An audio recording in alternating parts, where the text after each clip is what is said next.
Hello, hello. How we doing today, my friends? What is going on? It's another day. Another day in what should have been, or we would have expected to be, a very a quiet, um, not busy international break that has suddenly turned into some sort of chaotic madness. That's pretty funny to me. Um, but here we are. Here we go again. We're going to talk about the takeover again, and again. And I'm here to clarify for you, for those of you who are new to the channel. You may not know this, and this is not to be braggadocious. This is not to be braggadocious. This is not to be patting myself on the back. But for those of you who were around years ago, you will know that the takeover is and probably will be, to my end, kind of the greatest story I was ever involved in, because I beat everybody information-wise on the takeover. And some have made some funny assumptions. I've had people making assumptions that that I only had an Ineos source. I've had other people make assumptions that certain people like to yap on spaces, that the sources I've had have all been sacked and things like that. But no. None of that is true. And I promise you, I can bring you the truth as best as I know it, obviously. And I'm happy with that.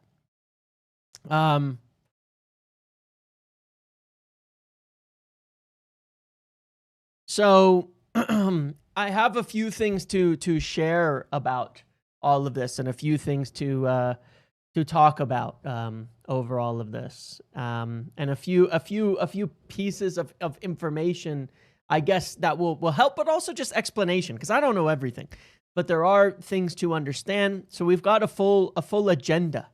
We've got a full agenda to discuss today, not just the secret takeover, but potentially the other aspects of it that might be in play here, as well as, and I've got to do quite a bit of digging on all of this as well. Don't get me wrong, but I've got messages right now about things and that I need to respond. I need to look into more and see if I can find out more.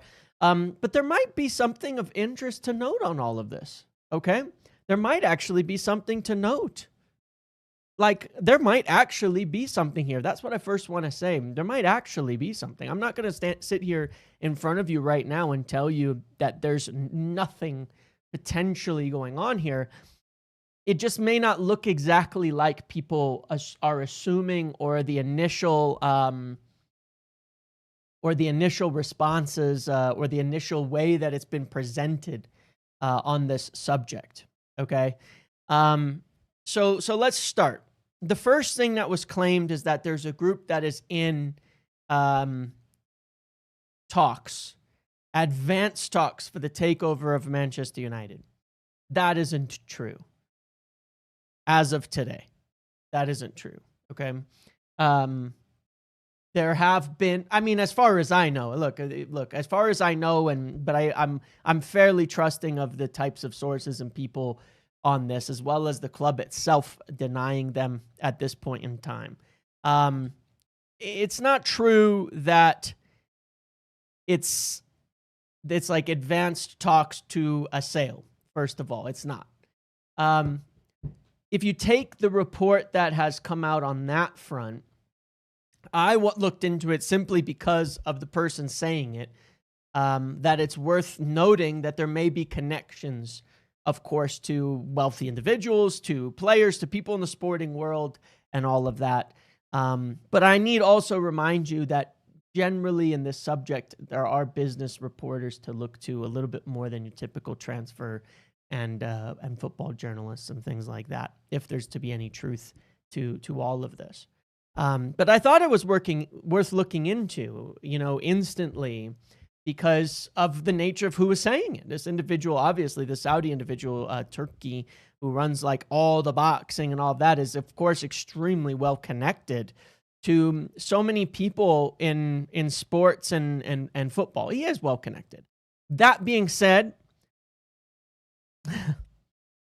no offense intended here to Rio Ferdinand, but if you were around and you remember, ex-players are not always the most reliable sources of information when it comes to these types of business matters, okay? And you never know where this type of information is coming from. Somebody just says something and then it spreads like wildfire and turns into something that it isn't. I think we all remember, if you were around, all of that back in the day. And, you know, it's like, so the thing is it's not a matter of what is being said, but maybe what is the truth actually behind it. United are not, as of today, as far as anybody knows, and they have explicitly denied it, which I think is the more important aspect to this, that they have denied it to journalists in asking questions. They have denied it, not just said they don't know about it, but they have denied it, that they are in any sort of talks. Now, the report that has actually come out, the report that has actually come out says that from Wheeler and elsewhere says the following. Here, let me just pull it up so we can look at it, and then I want to explain something else, okay? Because there's some things that are a little bit misleading here. This is the report from Wheeler. Says, could be the subject following a sensational claim. It says a consortium based in the United Arab Emirates is understood to be considering making an offer to the Glazer family, who would demand in excess of $5 billion a club, and they've already approached some ex-United players about coming on board as ambassadors. Now, this is the part that makes me a little bit wary of the validity of the news. This seems to be how it's been picked up in England. Ex-United players. Is that where it's coming from? I don't know, but I'm just saying. But it also says this. It says, but there has so far been no contact with United's majority owners, and the picture is very different to the one painted by Al Sheikh in a post to his 7.2 million followers late on Wednesday night.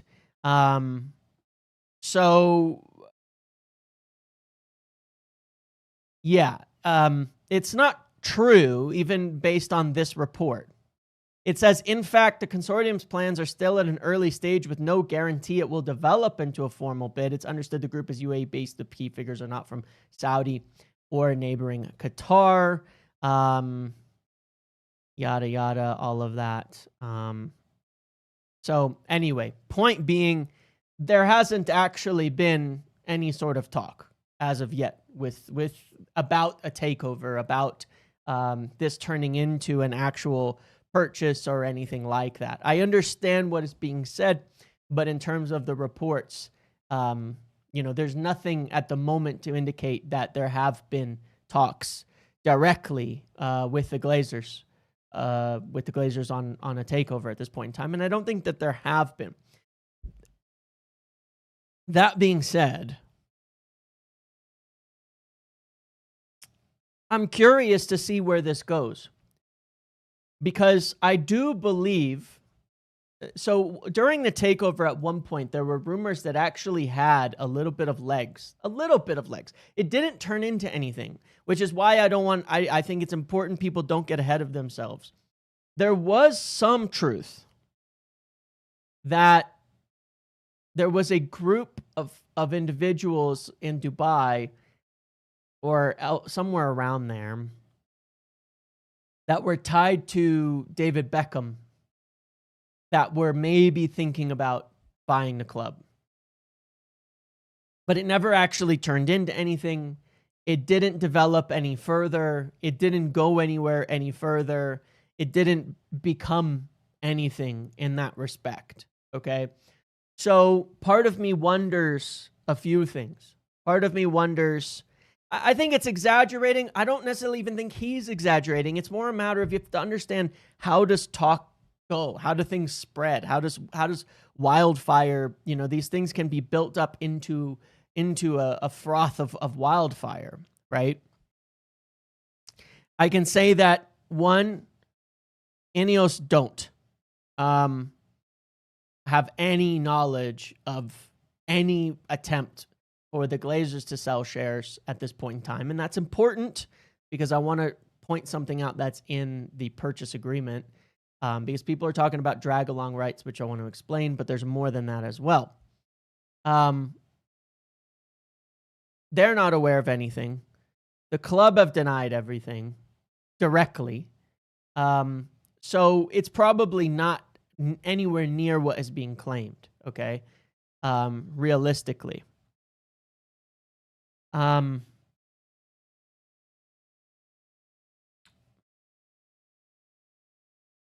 Glazers and Sir Jim are regularly in dialogue, I can tell you that, including very recently, and moving forward on certain plans. Moving forward on certain plans that are like related obviously to the future of the club. Things like surveying the fans about the stadium, talking about construction, working on investors, working on partnerships, working on sponsorships. These are not the actions of individuals. That's not all football control stuff. That's stuff being done between the two of them. These are not the actions of people that are looking to sell. Generally, when someone is looking to sell, they kind of put things on hold.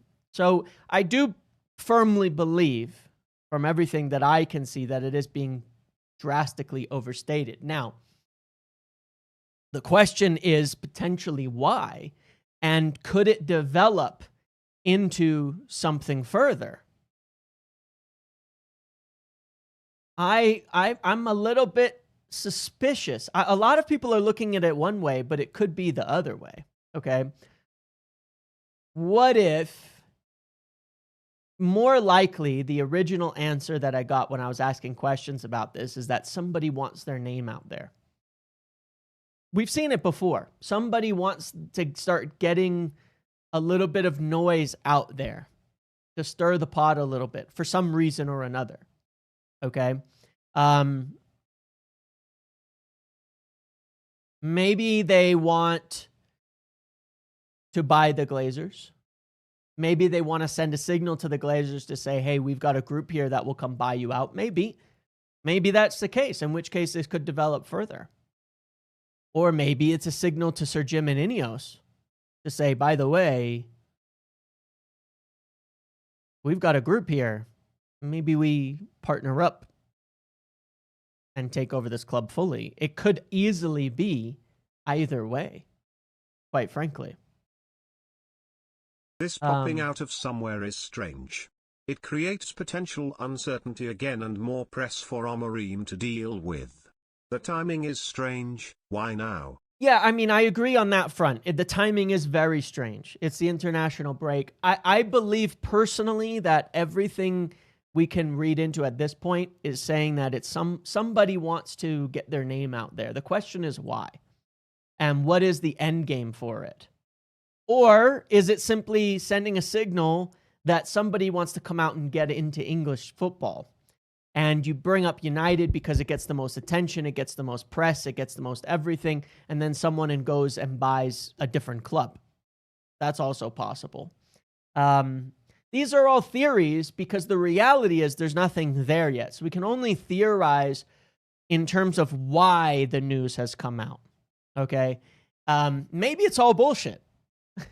Maybe it's all bullshit entirely. Maybe the whole thing is made up. But I'm saying, let's say that it isn't. Let's take it as face value. What could be the reason? And there are a couple of potential routes. Now, the only other thing that I want to say on this, and where I speculated in the beginning myself on what else could come into this, is that where my suspicion was that it had more to do with, and from people I spoke with, that it might have more to do with discussions over commercial partnerships. Because there have been approaches and discussions between Ineos, the club, and others to get with people in different parts of the world, including in plenty of areas of the Middle East, to get partners, to get commercial partners, to get sponsorships, to get things like that.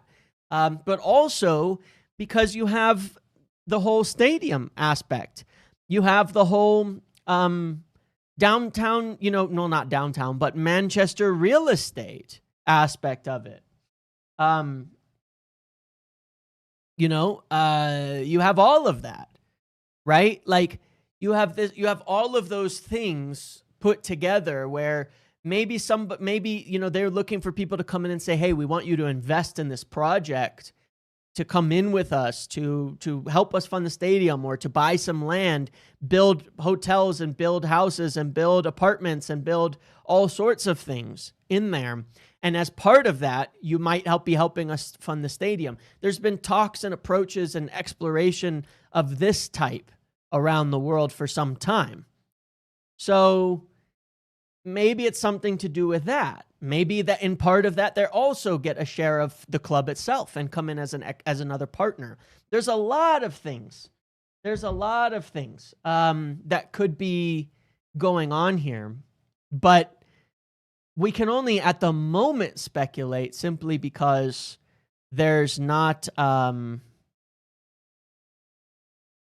can only speculate at the moment simply because there's not much by way of evidence of any sort of talks with the club itself. But no, I'm really curious. I'm wondering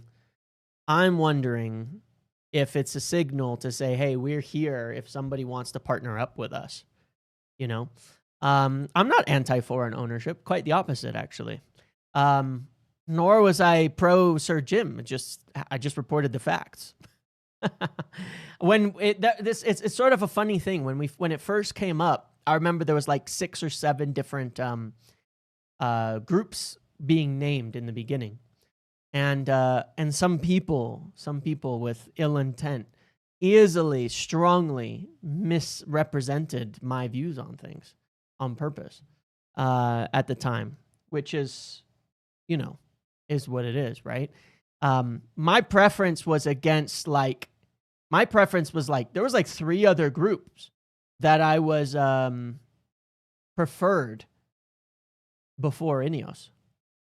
I'm quite open to the idea of a private consortium from UAE coming in with ex-United players. That sounds good to me. If they can come in, if they were to come in and provide a full sale and all of that, that would be great. That would be very, very cool. That would be wonderful. If they were to partner up, that would be great. That would be cool. It would be wonderful. The fact of the matter is the Qatar group was bullshit. It wasn't personal. I just reported the facts. Their whole offer was bullshit. It was the whole thing was a facade. And what came out in the works. No proof of funds, poor offers, not meeting deadlines, not showing up. There was nothing to accept. They never made an acceptable offer, and people took that personally. But that was the truth, So, that's the reality of it. There's probably, I'm no friends of, or even in support of billionaires in general. Don't get me wrong on that front, but yeah, I'd be really interested if it was a group like, let's say, Cristiano Ronaldo. I was thinking about Ronaldo recently because Ronaldo, I saw an article the other day saying that Ronaldo was like the first billionaire footballer. Obviously, that's not enough to buy the club, and I wouldn't think he would spend all his wealth on Manchester United. But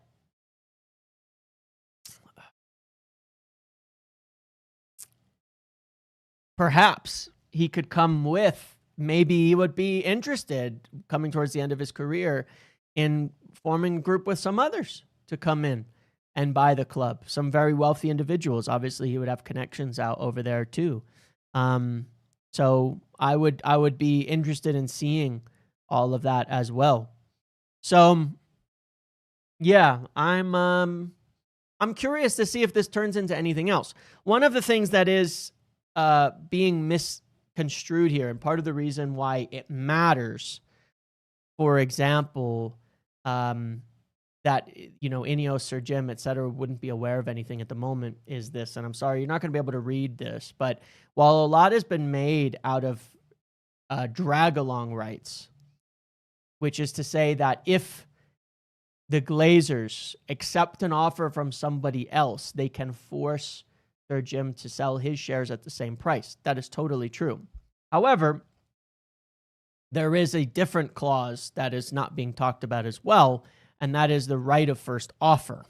Okay, this is remains in effect over the entire period of this ownership purchase. So I think I'm just going to explain this so you understand what it actually means.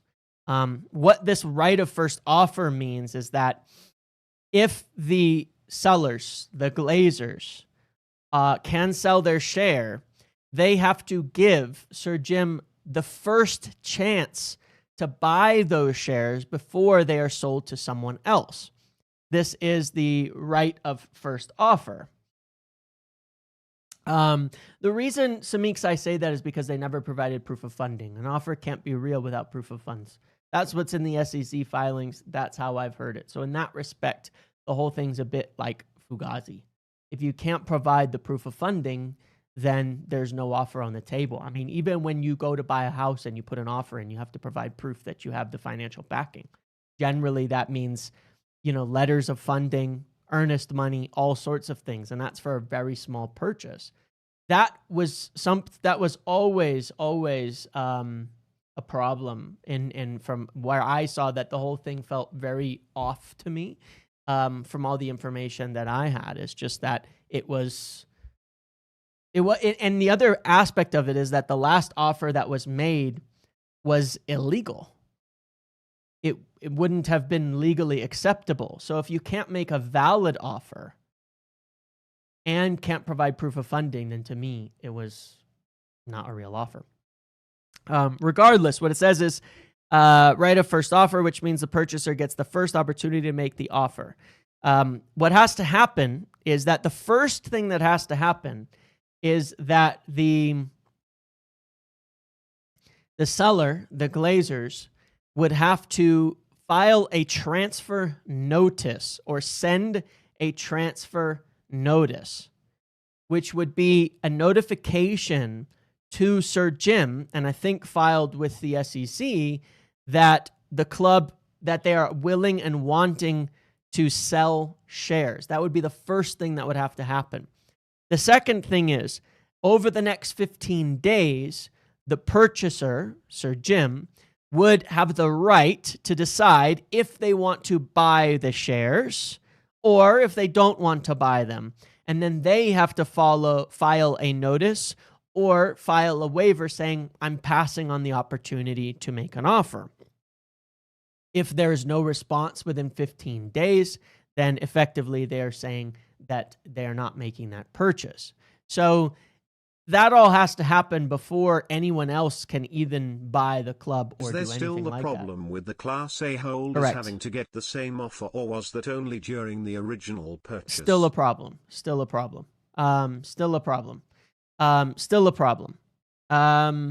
Then there's an acceptance period after if the right of first offer notifies them that they want to buy it.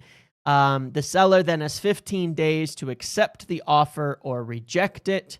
If they accept it, they have 30 days to file this. Now, here again comes into the realness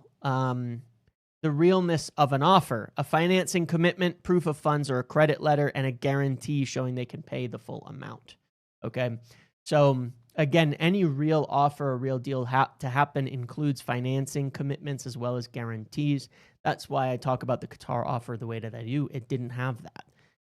That's why it wasn't a real offer. It wasn't even legally acceptable without those filings in place. If the seller rejects the offer or the deal is not finalized within that time, then the seller is free to sell to someone else, but it has to be done in one single fell swoop transaction. It cannot be bit and pieced or anything like that. So,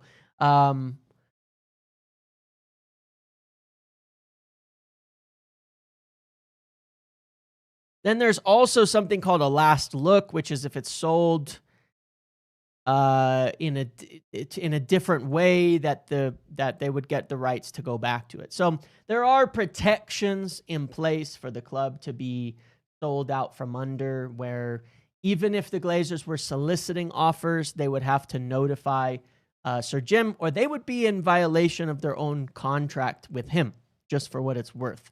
So the idea that they're going to go ahead and do a bunch of secret deals is wrong. The one thing about the Glazers that you may like, may not like, the idea that they go and do secret deals that are illegal is totally wrong. One thing about them is they are really, really, really stickily for abiding by the rules that they have. That's actually the main reason that the offer didn't go through in the first place. Even the potential threat, and it wasn't clear, even the potential threat of a legal challenge by the Class A owner during the original takeover scuppered a full sale, or at least even a majority sale or a staged takeover. They accepted an offer from Sir Jim to buy the majority of the club back during the original takeover, but though I was told the BOF was in the form of signed documents from the prey of the Qatari banks stating funds are there in assets to be liquid once deal was made. The Glazers can easily decide not to accept that as proof. They can, but Rain Group didn't accept it, and they're generally the ones responsible for, because it wasn't the Glazers making that decision. Rain Group said this is not a valid offer for us. There was the other problem with the offer was not just the proof of funds, but that the last offer that was made by Qatar at that time did not include an offer to the Class A shareholders. It refused to include them. It was still trying to make a two-tiered offer, one offer for Class B, one offer for Class A. That was already challenged and deemed to be unacceptable by Rain Group, the Glazer lawyers, and the board at United. That's the essential challenge that led to the deal we got with Sir Jim in the end, where he had to buy 25% of the Glazer shares and 25% of the Class A shares at the same price. The final offer that was in there from Qatar still didn't include that. So it was an unacceptable offer. It was an offer that couldn't be accepted by the board, and he already knew that, but made that offer anyway. So in that respect, it's like, if you make an unacceptable offer, then how serious are you? If you get what I'm saying, that's the problem there. And it was below the same price as Jim Ratcliffe's in the end, even then. So yeah, the Class A holders are the public holders on the stock market. The people who, like myself, I could be a Class A holder. I don't own any Manchester United shares, but the Class A shares are the ones that I could go buy on the market right now from the New York Stock Exchange. It could take me 10 minutes to go and buy them. You made a lot of, yeah, well, if you owned shares, you could have sold them for an inflated value at that time. So yeah.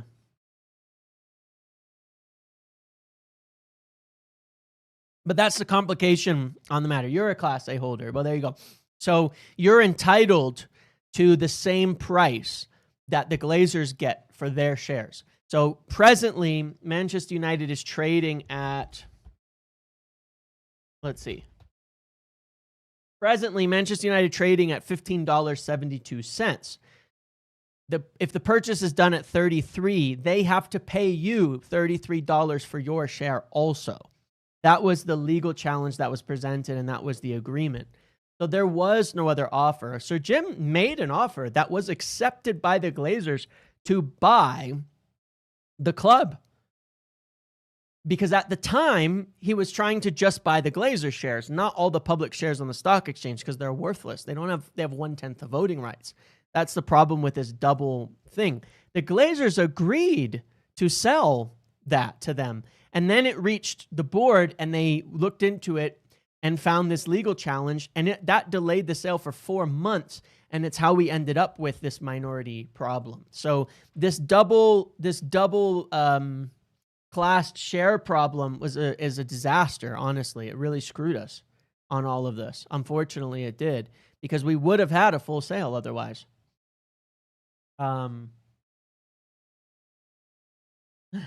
Yeah, there you go. Exactly that, Samix. Exactly that. So yeah, I mean, we'll see what happens with this. I'm interested to see if it turns into anything. At the moment, there's nothing. It seems like it's an idea. It may be a signal from it may be a signal from the board, from someone in Dubai, or ex-players or whatever. It may be a signal from them just to say, hey, we're here, by the way. Maybe it's to Sir Jim. Maybe it's to the Glazers. Maybe it's to, it could be to either, quite frankly. Maybe it's nothing. Maybe someone is just wanting to make noise, but at the moment it's nothing. We'll see if it develops. I'd be very interested. If anybody from there wants to come in a consortium group and full clear United, whether it's buying the Glazers out fully and Ineos out fully, clearing the debt, all of that, funding the stadium, or they want to come in and buy the and partner up with Ineos, or they want to come in and help fund things and get the stadium and real estate funded, cool. I'm in support. I want what's best for the club at the end of the day. So we'll see if it turns into anything, but at the moment, not much. And again, to clarify, there's not just drag along rights with this whole purchase that's been stated. It was said in an article that the Glazers can sell the club behind Jim's back. That's not true. The right of first offer means they cannot solicit offers without informing him and giving him 15 days to match any offers they want to sell.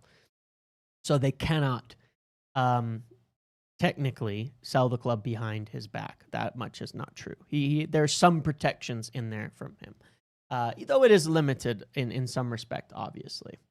But yeah, I honestly, I remain very suspicious.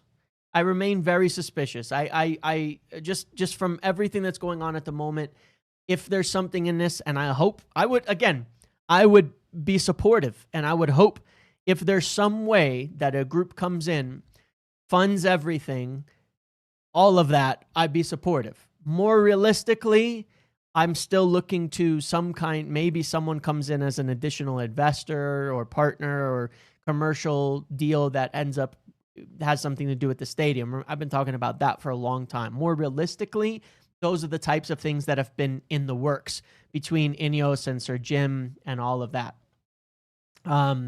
So yeah, so we'll see. We'll see where this goes. For now, the question is, we just have to, the reality is we just have to wait. I'm curious. And again, as opposed to what some people might state, no, I'm not even slightly diametrically opposed to this, to a potential consortium coming in and buying the group out. I do have a problem with state ownership, specifically state ownership. I don't care what state it is. It's nothing to do with anywhere. Like I said before, would I want the UK government buying United? Absolutely not. Do I want Donald Trump buying Manchester United? Absolutely not. I don't know if there's maybe 3 people in the US that I would consider would be acceptable. I don't like state ownership because I don't want governments involved in running a club. But where a private owner or group comes from, I couldn't care less. I think that there's a lot of wealthy individuals and groups, and that's why I'm intrigued by this one. If there are wealthy individuals in Dubai partnering up with wealthy ex-United players, that's why I was thinking about Cristiano and the fact that he's worth so much money, David Beckham worth so much money. If they want to group up with some people and come in, I'll take it, 100%. How do you separate UAE consortium from state? I have no idea. Honestly, I don't. I have no clue. I don't know the political landscapes and things enough to make an informed statement on that. But given that it's being discussed as a consortium with ex-players, makes it potentially private. Even if they're just as ambassadors, maybe potential investors. I don't know. We have no names, and the way that I would take it as of now is until there's names, it's nothing. Until you can name it, it's nothing. Until we know who it is, if it's anybody, it's nothing. So we'll see if this develops. We'll see if it turns into something else. But I think it's far more likely that what we hear about over the next few weeks, months, etc., are some sort of partnerships and commercial agreements and things to do with the stadium and real estate. Maybe and Trump could put development. a tariff on USA owners of overseas sports teams so the Glazers sell. Well, that would be true if they were making any money off of the club right now. That could be true if they're making any money right now. But unfortunately, the shares are all owned already in the U.S., so I don't think it would even work that way. Either way, the shares are already, well, they're in the Caymans, but they're on the stock exchange and governed already by the U.S. restrictions, which is part of the complication. So, yeah, I don't know. We'll see. We will see. But yeah, just making clear my stance on things, in terms of where we're at and what I see, do this, yeah, for now, it's just something to keep an eye on. And I wouldn't say, anything sort of serious. At the moment, no notification has been given of soliciting of shares, no signal of anything at that point, and no direct talks, but we'll see what else happens. So yeah, we'll see. And that's the secret takeover. Not so much of a secret takeover, but perhaps nothing. Perhaps someone just making noise, a Temu takeover, maybe. Could it be good? Could it turn into something? Time will tell. And of course, that leads me to the stadium topic itself, which is that, again, I think, as I was just saying, I think a more likely outcome here is over the next bit of time. As we saw today, the United are sending out surveys on the stadium, things like that, to figure out, whether or not and where, how they're going to set up the future stadium and all sorts of stuff like that.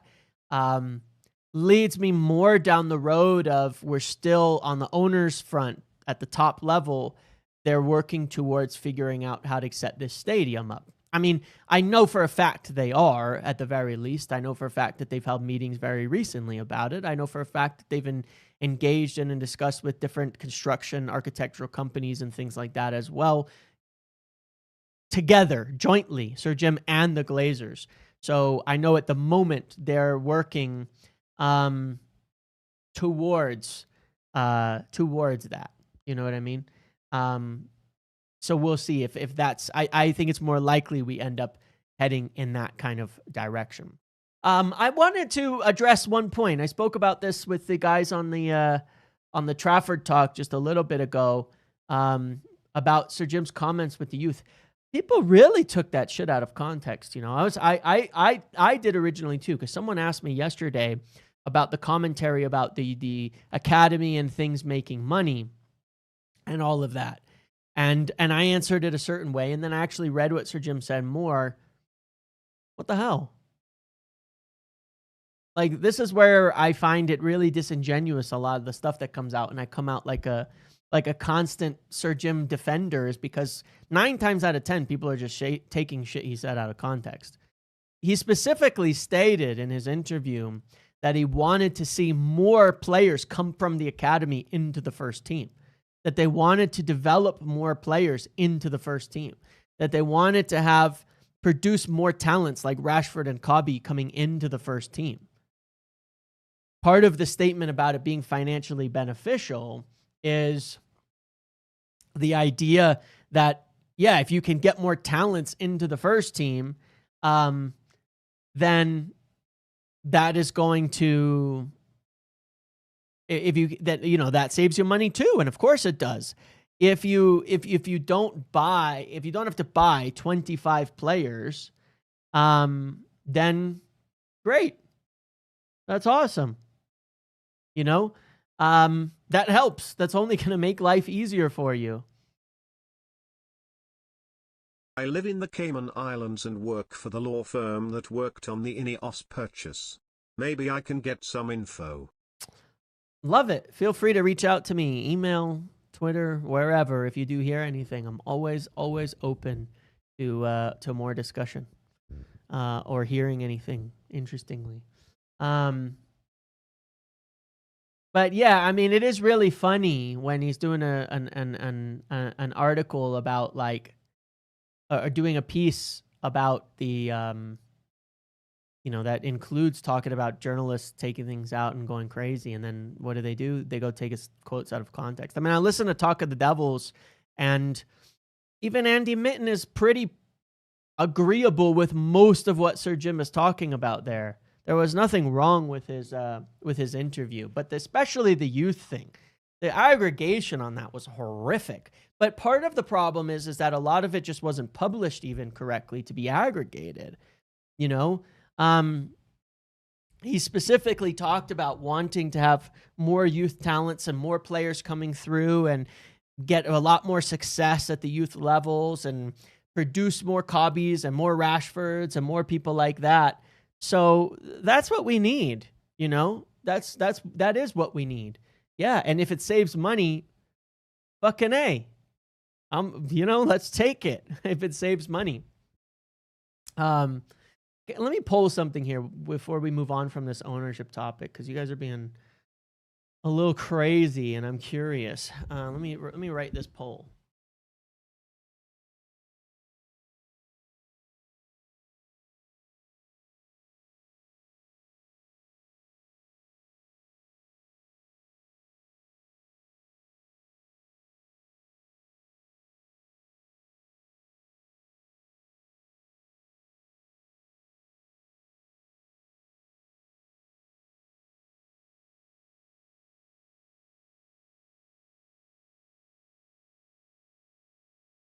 I don't know if this poll makes sense, but what would be the preferences of people in the chat in terms of the owners at the moment?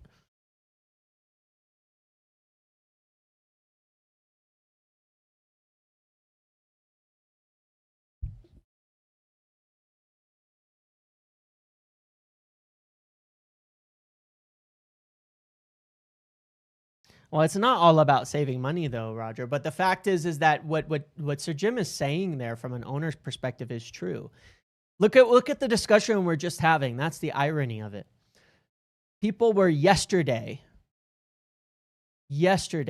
being dramatic about him talking about having everything being about the money, and today creaming their jorts about having some sugar daddy owner come in.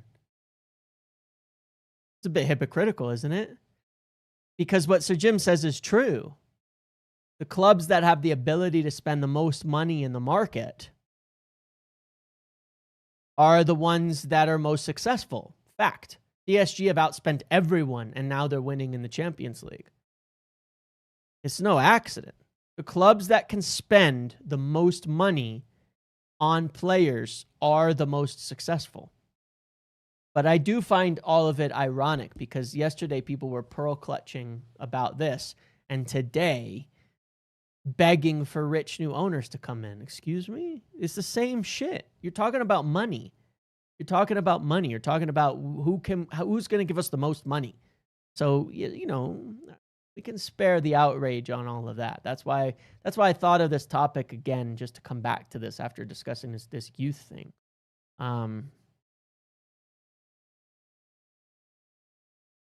I didn't say there's anything wrong with your opinion. I disagree with it because I don't want personally, I don't want to have states involved. That's all. I didn't say it wouldn't be successful. Well, it depends on the state, mind you, but because I don't think they're automatically all competent at the same time. They're not. But I just wouldn't want states involved for completely different reasons. I don't want to pay money to governments. I think most governments are doing pretty horrific things, in different areas at different times all around, and at a scale that is far worse than, even though plenty of private individuals aren't the best people on earth. I think that most governments are evil, purely evil. So you're talking about like your average guy, billionaires on an evil scale, and then like governments way the fuck up there, well above that. That's my opinion. I don't think there's a good government that exists, but that's just a political leaning, Well, it's not a political leaning. It's an anti-political leaning. That's all. I don't want to pay money. I don't want to give my money to a government to fund and support a government project. That's just not, what the hell, doesn't make sense to me. I would be happy with any sort of private group, but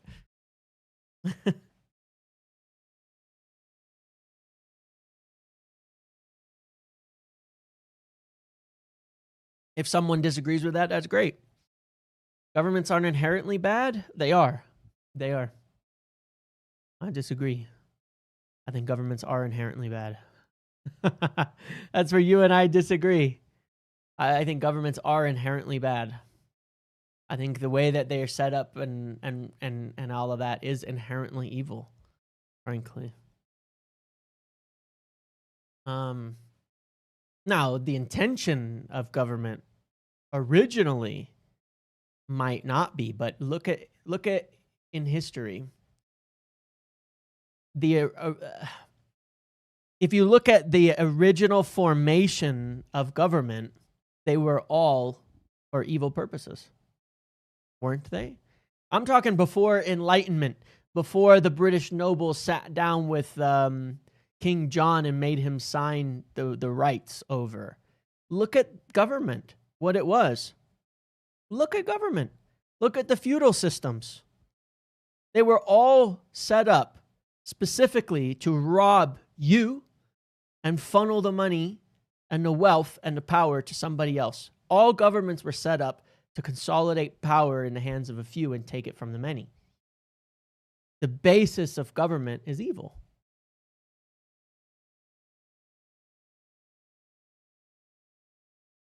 You understand your history, that's what makes sense. Then some people with government already established have been hoping to make it better. But the history of government has always was and is to rob you.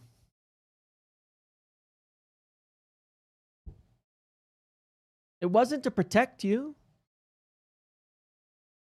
Just know your history. That's all. You'll see. Know your history. When was the original government of any nation or nations in general set up with the intention of benefiting the individual? It wasn't. All it's created was artificial guidelines, artificial wars, things like that. But hey, we'll leave it there. We'll leave it there. We'll just leave it there. It is true. It is true. It is true.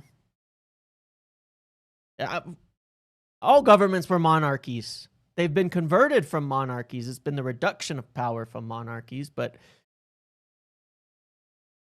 yeah.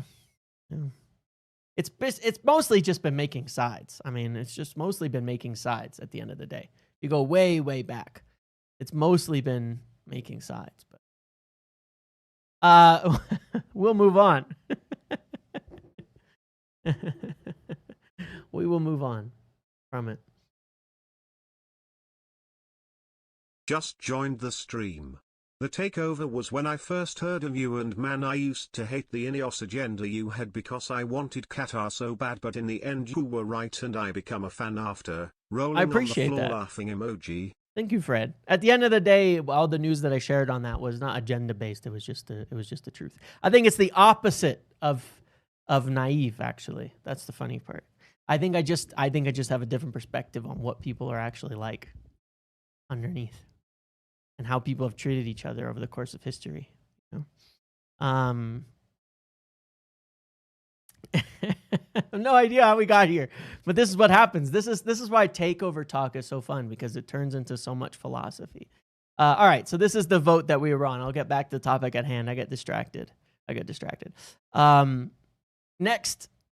No, I'm not going to say it again. I referenced it yesterday, but if we keep going, like next, I'll have my dog sat in the corner. It'll be a prop. We'll get the electric collar on, you know. I'll remove the prongs so you can't tell it's an electric collar. You know, we'll do that. But anyway, the vote is 53% want an Ineos full takeover, 26% want a new private group, 19% want any full takeover, including state ownership, and 2% as is. But all right, fair enough. I mean, so the small majority would prefer Ineos full takeover, and fair enough. But pretty much everybody wants a full takeover in some respect. Cool. Fair enough. All right. Well, yeah. So anyway, cool. That's where everybody's at. So I would tend to agree with the majority of people on that subject then. But yeah, look, the message from Sir Jim was very misinterpreted in all of that. Yeah, fan ownership is a pie in the sky, unfortunately. I wish it were so, but you'll get me going on my whole that whole rant again, because essentially when people are asking for fan ownership, are you not asking for the abolition of government and saying it would be better if it was purely owned by and for the people without any consolidation of power, where everybody had an equal voice? Because that's not government, is it? So I'm talking about United here. You want fan ownership, you're in agreement with me to a degree. Let's move on to Bruno. So let's go back and talk about Bruno for a minute here, which is that Bruno, as it was reported by Simon Stone today, has no interest in going to Saudi at all. So perhaps it wasn't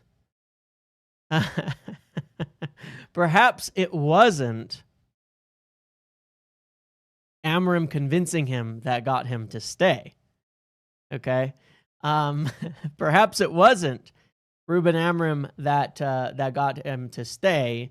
Perhaps it was, in fact, his wife who wanted him to stay, and his family and other factors, because now we have it reported that Bruno does not want to go to Saudi even next year, that he does not want to go to Saudi. Okay. And yeah, I find that rather interesting. He doesn't want to go to Saudi even next year. Now, Bruno had offers and had discussions with Barcelona, with Bayern, with other clubs over the last couple of years. So it would be very likely that he could end up, going somewhere else at the end of the season. This doesn't mean he won't go at the end of the season. There is still a degree of a strong possibility that he will leave at the end of this season, but it's not going to be to Saudi. Now, of course, for United, what that means is that they're going to get not as much money. There's no way they're going to get that 120 million or anything like that. I think that was already off of the table. Bruno didn't want to go, doesn't want to go, and there are other factors, at play here. So, yeah, truth is, 4 months. Thank you, Fred. Thank you very much. So, Bruno is likely to, if he go somewhere else. United maybe will get 30, 40, 50 million or something like that. There's clubs in Italy that are interested. There's Barcelona that's interested. There's Bayern that's interested, and have been. There are clubs that would be interested should he want to depart at the end of this year. There was a little bit of a belief that maybe he decided to stay, help United for a little bit longer, get us back into Europe, and maybe he goes on his way somewhere that's ready to compete. Maybe that's what happens in the end. Maybe not, but it will not be apparently Saudi. So we'll see there. But there certainly is still a distinct possibility that Bruno I have a feeling if he goes somewhere like Serie A, yeah, exactly, Lexi. Like if he goes somewhere like Serie A, I have a feeling he'd be crazy good there. Like just rip the league to shreds. Obviously, he started his major career. He spent a decent amount of time in Serie A before moving to Sporting. Cagliari was it or whatever, but he was no, it was a different club. But anyway, he's been there before. Obviously, I think he would do quite well in Serie A, and he would extend the life of his career in Serie A too. Slower pace, different way that the game is played, and that's why I think United could potentially get the most value there too. Bruno in England might be like 1 or 2 years left. In Serie A, I think you get 5 more years of Bruno, to be honest. I mean, look at Kevin De Bruyne, and I think Bruno hasn't had his injuries and things like that, and is a couple years younger. So I have a feeling, maybe, yeah, Sampdoria, that's right. Maybe, Conte's going to be back in for another one. Udinese, was he at 2 maybe? He might have been in 2 different clubs. Sampdoria and Udinese, was it one or the other, or was it both? I can't remember. Yeah, Modric is doing great there, and he's like 38 years old. So, yeah. I think it would be a good move for him if he decides to go there at the end of the season. If not, whatever. But, yeah, it won't be Saudi, apparently. So, again, the reason he stayed was not Ruben Amorim. He doesn't want to go to Saudi. That's it. End of the day. That was it. He played with Di Natale. Did he really? That is crazy. And then Maguire, obviously we see, and I want to poll this as well in a minute. We see all this talk, as we know. We've kind of heard a while back that they might want to extend Harry Maguire's deal. Now, obviously, they're meeting, they're in talks, they're in things like that. I guess we'll have to see if, in fact, that is the case. If they agree to something and what that looks like. I kind of go back and forth. I'm sitting there like, what would be the right move here for us? What would be the right move here? Should we... Modric is 40. Holy shit. Yeah, so Bruno's got a lot of years to go. For Maguire, I think I would be okay with it if he was like staying in, again, an obviously diminished role on significantly diminished wages as an experienced presence, and we're in Europe. I would say, like, when I look at, yeah, exactly that, Lexi. Like, I go back and forth on this, though. Like, he is one of the players with trauma. However, the difference with Harry is he's also the only one who fought through an enormous amount of abuse and turned what was a downward trending career back up into at least a decent level, and fought through it, stuck around, and all of that. So while he's got the trauma and the PTSD, and he's not good enough at this stage to be a starter or anything, no doubt, I don't think he's a loser. I don't think he is. I think he's somebody that has demonstrated strength of character. So I go back and forth because I'm like, he has demonstrated that at an extremely high level despite unbelievable abuse. But, I don't know. But half of me constantly goes, let's just get everybody gone. And the other half is like, well, Maguire, though, is a little bit of a special case where even recently in the videos when I'm calling out the old players, I'm usually saying Maguire, I don't really apply this to because he's sort of shown himself as different. Even getting the captaincy stripped, he's only kind of become tougher and stronger from a lot of that. So I don't know. I go back and forth. If he's an experienced veteran player that isn't important in the team and is on diminished wages, I'd be okay with that. To be fair, I'd be okay with that with Bruno as well. So, it is what it is. But he's obviously not be able to be a starter. But if we're in Europa League or something like that, could he be useful? I think so. I think Maguire could do a job in Europa League. Bug, hold on.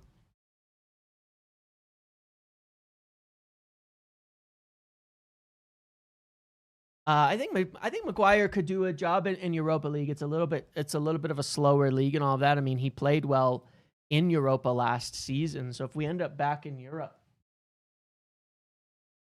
if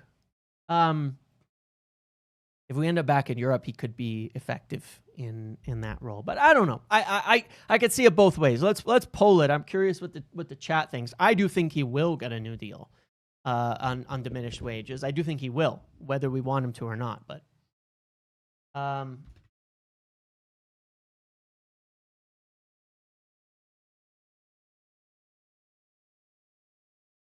let's see. I'm curious where people are at. Spurs, Argentina. Well, the Spurs center backs are younger and better, so yeah. I mean, that's not a surprise. I expect it'll be pretty close. I think people are going to be in the middle, 50-50. I'm in the middle, 50-50. I go both ways on this. But just on this.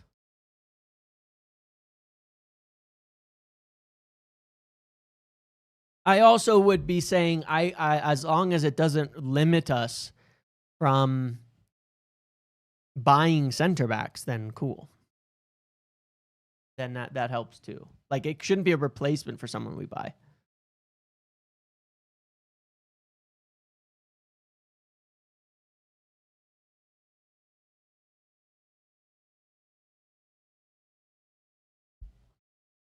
Yeah, true, Rob. I wasn't sure how to like word that as well. Like obviously, yeah, if we were able to get a bunch of center backs, we didn't need to keep him. That would be cool. But yeah.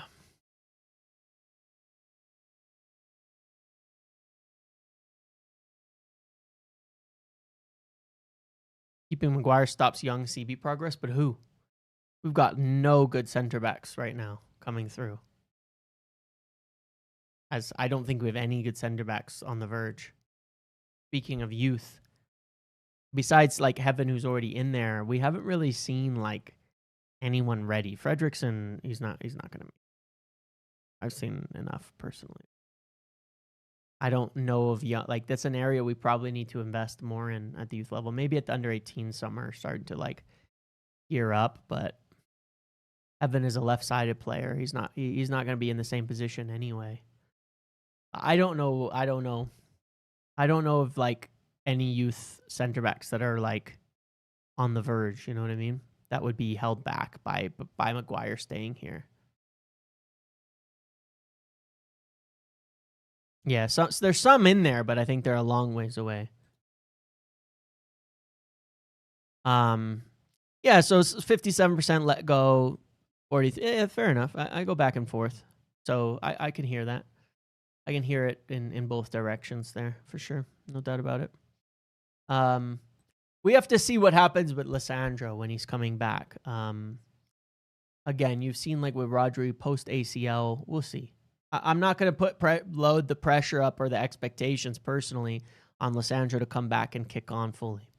Are there any updates on names for an older striker if Xerxes leaves in January? I don't have anybody. I don't have anybody besides the small, like, slight hint of Welbeck that I've said. And let me just respond to this message.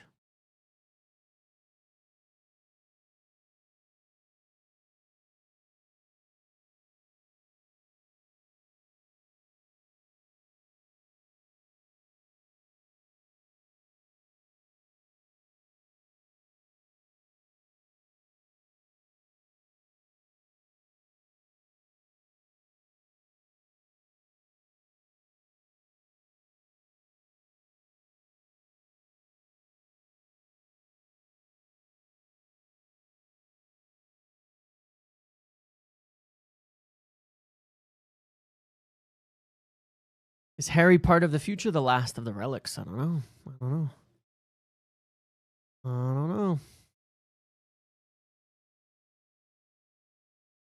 Do we want it? Why would we transition Euro to central center back? I think that Euro is perfect for a wide center back. You have to think, like, for me, Euro is a sweeper with a lot of pace. I think that's a wide center back role personally. I don't think he's a central center back guy. No, this whole I don't know, this whole takeover bid offer discussion thing has some interesting wrinkles in it. I'm trying to find out anything that I can. I have some like somewhat interesting messages and ideas, but it's hard to know to sort through yet like what the intention is. I think a lot of people are trying to figure that out as well. Like what's the intention here? Because again, the best that I can nail down is that there's been discussions with different people and groups and things like that about like potential partnerships and commercial groups and things like that. But there's some speculation like that there's definitely people speculating, and I don't mean like journalists. I'm talking like people speculating around all of this, that this is coming out for a reason, and the reason we're trying to figure out what it is, what the actual purpose is. Who are they trying to send a signal to? How have Man United not given you gray hairs? Oh, they have. It's hard to show it, but like, yeah, you won't be able to see it on the camera, to be honest. But well, you can see right there. There's a big gray. Get it? You can see it. I grabbed it. There it is. Look at that. Look at that gray. That's a big gray. That's a big gray. That's a big gray hair right there. It's hard to see it in the lighting, but yeah, there's a couple in there. I almost grabbed it. Now it's lost in my hair again. But yeah, there's a few. There's a few. But yeah, I don't know, man. I'm entertained. I'm curious. I'm interested. It's giving me something to look into. It's giving me something to think about. This whole thing and see if there's anything in it. Is it the team or the chat that gives me gray? I don't know, man. Maybe both. Don't pull it too, will grow back. Yeah. Salilo, I think that that's the most likely at face value. Superficial talks. Yep. We saw during the previous process how at times there was like, we saw during the previous process that times that there was like a lot of assumptions being made. Soliloquim. That there was a lot of assumptions being made, and I feel it's the same now personally, but hard to say.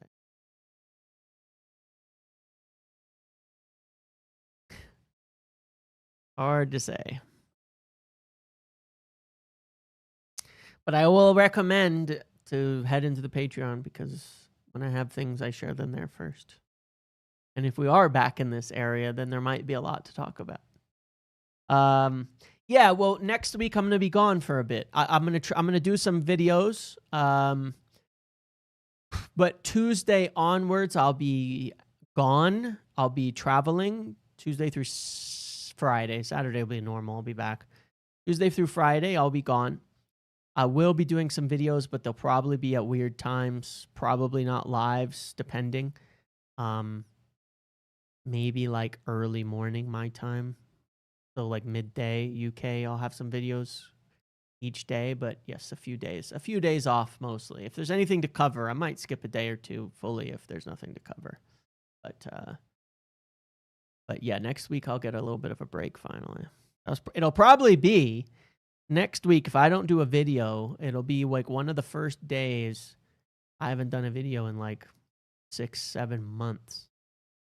So we'll see. Did I plan your vacations around international breaks? No, but it actually just so happens that our schools have a week off next week. So it just happens to be during the international break. Worked out well. Be back in time for Liverpool.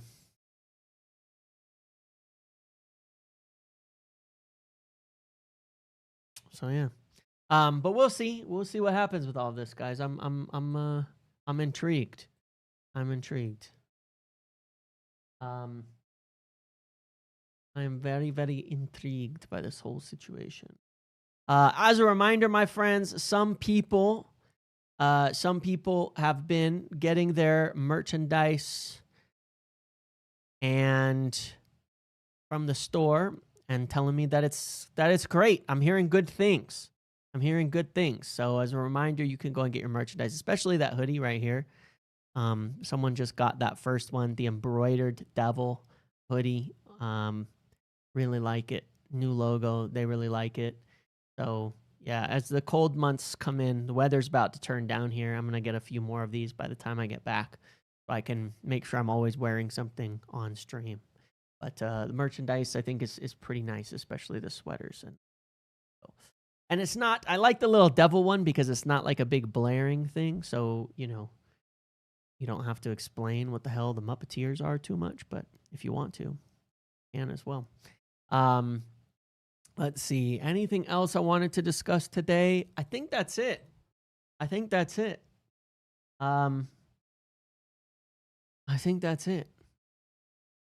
got it. Anything else? Any other questions people had? I think I explained what's going on. I think I explained the right of first offer correctly. So if anybody wants to know how the right of first offer works and what the actual situation is there on that. Otherwise, we will see. Am I getting XG Hobbit merch? I'll have to get somebody to design it, but that sounds great. That sounds excellent. That sounds excellent to me.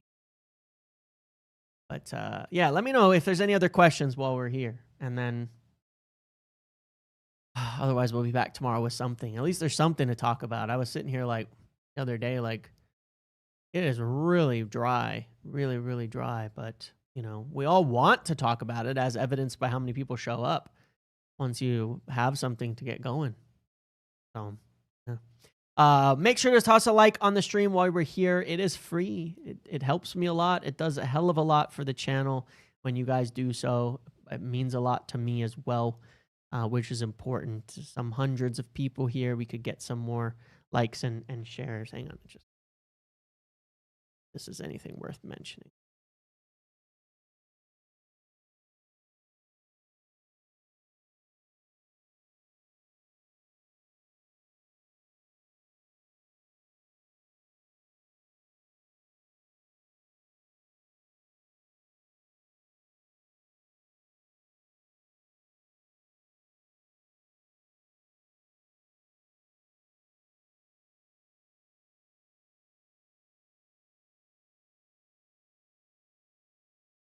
Interesting. Well, I might have more on this later on or tomorrow, just in terms of somewhat speculative, but someone who really knowledgeable in this area sharing some interesting thoughts with me about all of this that are making the brain tinker a little bit here.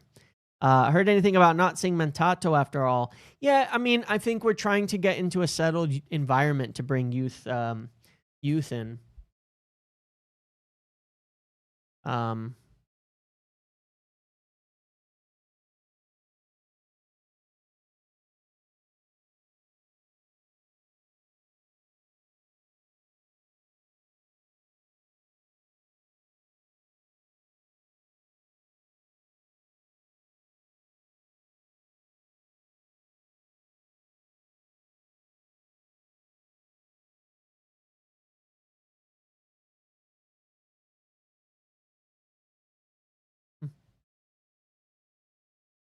All right. Sorry. Anyway, that's fine. Let's just let's end it here. I think we really want to get the settled environment before we get the youth going. For the most part. Okay. That's it, guys. I'm gonna end it here. Thank you for watching. Thanks for hanging out this evening. I appreciate it. It was a fun one. Find me on your next political podcast coming soon. There's a bug. Look, you can see it. A little spider. It's traveled all around the whole room. Crazy. Anyway, I'll see you all later. Thanks for the fun chat today. I appreciate you all. Enjoy your evenings. Make sure to like the video as you head out. Thank you for the donations. Thank you for the chat. Thanks for hanging out with me. And I will see you all later, okay? Have a good one, everybody. Goodbye.